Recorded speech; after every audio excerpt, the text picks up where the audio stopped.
बहुत ही ज़्यादा सर्दी खांसी होने के कारण आज मैं स्कूल नहीं गया और जैसे ये बात मेरी मम्मी को पता चली उन्होंने मुझे ये झाड़ू नामक यंत्र पकड़ा दी। अब ना चाहते हुए भी जादूगर बन के इसे पूरे घर में घुमाना पड़ेगा। अब जैसे ही जादूगर बन के मैं फ्री हुआ मुझे पता चला हम लोग नानी के घर के लिए निकल रहे हैं। अब बहुत ही मज़ा आने वाला था क्योंकि बहुत दिन के बाद निकले थे, लेकिन टोल के पास पहुँचती इतनी लंबी ट्रैफिक में मूड ख़राब हो गया। लेकिन ट्रैफिक को इग्नोर करके और व्यू को एंजॉय करके हम लोग आगे बढ़े और नानी घर पहुँच गए। मेरे नानी घर में डेवलपमेंट तो उतनी ज़्यादा नहीं है, लेकिन ग्रीनरी और कच्चे हाउस उसको देख के मज़ा ही आ जाता है। फिर हम लोग वहाँ से चले गए फोर्ट घूमने। फोर्ट में भी ग्रीनरी बहुत ही ज़्यादा थी, लेकिन फोर्ट के ऊपर था एक वॉच टावर।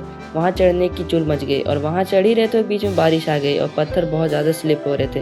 लेकिन बारिश को इग्नोर करके हम लोग आगे बढ़े और हमारे लिए एक अच्छा साबित हुआ क्योंकि ऊपर का व्यू तो देखो।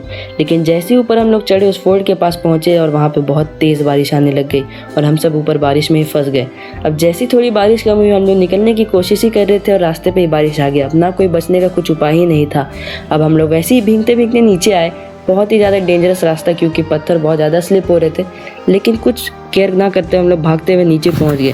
और बारिश में भीगने के कारण मेरा सर्दी खांसी और बढ़ चुका था और मैं ऐसा हाइबरनेशन में गया कि अब मैं सीधे गाड़ी में बैठ के घर पहुंच गया और मुझे पता भी नहीं चला।